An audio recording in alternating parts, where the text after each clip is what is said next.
नमस्कार, आप देख रहे हैं वीके न्यूज। मैं हूं दिवाकर विक्रम सिंह। देश की अंदरूनी राजनीति में चल रही उठापटक और आरोप प्रत्यारोप पर आपकी नज़र है, लेकिन जब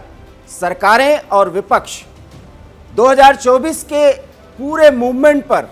अपने अपने प्रयासों को आगे बढ़ा रही हैं, तब इसी बीच मोदी सरकार ने एक बड़े राजनयिक सफलता हासिल की है। जी हाँ, वो सफलता अगर आप सुनेंगे तो खुश होंगे और एहसास होगा कि भारतीय राजनयिक गतिविधियां और राजनयिक मिशन पूरे जोशो खरोश के साथ देश के हितों के संदर्भ में काम कर रही हैं और भारत के मिशन को आगे बढ़ा रही हैं। जी हाँ, मैं बात कर रहा हूं भारत और ब्रिटेन के संबंधों की, क्योंकि ब्रिटेन के सुरक्षा मंत्री टुगेन हॉट इस समय भारत की यात्रा पर हैं और इस यात्रा के दौरान उन्होंने बाकायदा भारत के विदेश मंत्री एस जयशंकर को भरोसा दिलाया है कि अब ब्रिटेन में खालिस्तान समर्थक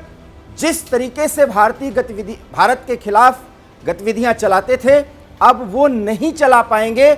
यही नहीं, उन्होंने ये भी आश्वस्त किया कि पूरे संगठन की गतिविधियों को नियंत्रित करने के लिए ब्रिटेन में बाकायदा 95 लाख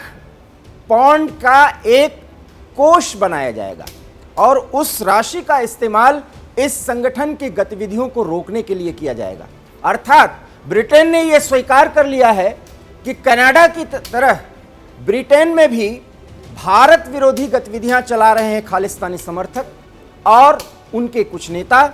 और ये संगठनों में पूरी तरह से लामबंद होकर के भारत के खिलाफ कार्रवाइयों में हिस्सा ले रहे हैं। इस षड्यंत्र को पूरी तरीके से विफल करने के लिए जिस तरीके से ब्रिटेन के सुरक्षा मंत्री ने भारत को आश्वस्त किया है, अब इतना स्पष्ट हो गया है कि आने वाले समय में ब्रिटेन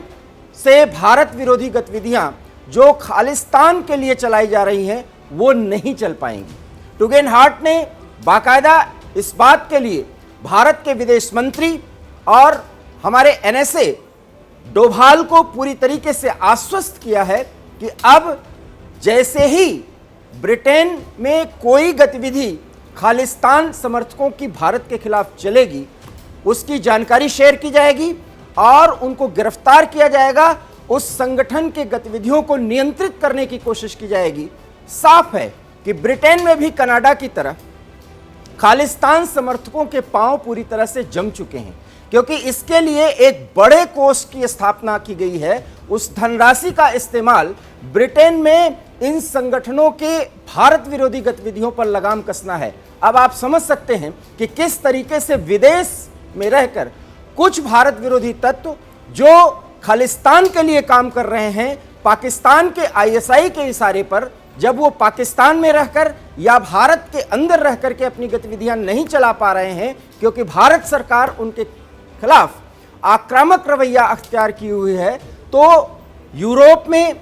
यहां तक कि कनाडा में, ब्रिटेन में अपने पांव जमा रहे हैं और भारत के खिलाफ लामबंद होकर के खालिस्तान मूवमेंट को आगे बढ़ा रहे हैं। भारत ने पूरी तरीके से ब्रिटेन से इस बात की गारंटी ली है कि अगर कोष की स्थापना की जा रही है, धनराशि आवंटित किया जा रहा है, तो अब खालिस्तान समर्थक जितने भी संगठन हैं उनको पूरी तरीके से नियंत्रित किया जाए। न सिर्फ नियंत्रित किया जाए, उनको खत्म किया जाए। और वो भारत में किस तरीके से अपना टूल किट के जरिए पंजाब के युवकों को प्रभावित करने की कोशिश कर रहे हैं और उनको खालिस्तान मूवमेंट के लिए प्रभावित कर रहे हैं, उसकी भी जानकारी शेयर की जाए। अर्थात भारत और ब्रिटेन के बीच खालिस्तान के मुद्दे पर अब इंटरनल जो जानकारियां होंगी, खुफिया जानकारियां भी होंगी, जो सुरक्षा के लिहाज से बेहद महत्वपूर्ण होंगी, वो भी आपस में आदान प्रदान किए जाएंगे, उसको शेयर किया जाएगा। इसके साथ ही साथ अन्य मुद्दों पर भी ब्रिटेन भारत को सहयोग देगा। जिस तरीके से G20 के सम्मेलन में शामिल होने के लिए टुगेन हॉट भारत आए हैं और प्रधानमंत्री मोदी के नेतृत्व में G20 देशों में भारत की साख और भारत का महत्व बढ़ रहा है, ऐसे में अब ब्रिटेन ने भी समझ लिया है कि आने वाले समय में अगर यूरोप और रशिया के बीच कोई टसल होता है, उसमें शक्ति संतुलन के लिए भारत किस तरीके से कारगर एक ऐसी भूमिका निभा सकता है जिसमें वो रेफरी की भूमिका में हो और साथ ही साथ समन्वयक और संयोजक की भूमिका में हो कि दो पक्षों से बातचीत करा पाए, या अपने मित्र रूस को भी उसकी गलती को बड़े दूसरे अंदाज में समझाते हुए कोई भी आने वाली वो चुनौती जो यूक्रेन को लेकर के रशिया के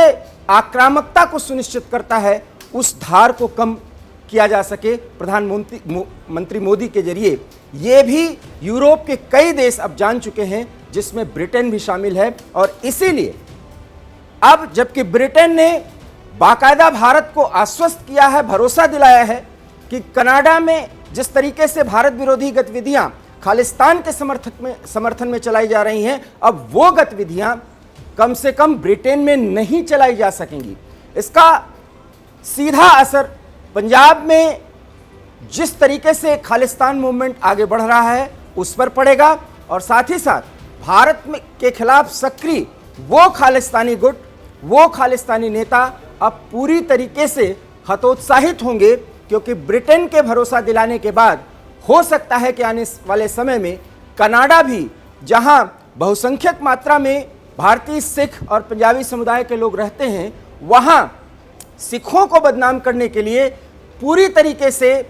खालिस्तान समर्थक कुछ तत्व ऐसे प्रभावी हुए हैं जो कनाडा की सरकार को भी प्रभावित करते हैं। और जिस तरीके से राजनयिक मिशन भारत की धारदार तरीके से आगे बढ़ रही है, आने वाले समय में कनाडा भी हमें भरोसा दिलाएगा कि वहां से खालिस्तान के समर्थन में भारत विरोधी गतिविधियां नहीं चलाई जा सकेंगी, क्योंकि यूरोप ने न सिर्फ भरोसा दिलाया है बल्कि उसके लिए धनराशि भी आवंटित कर दी गई है।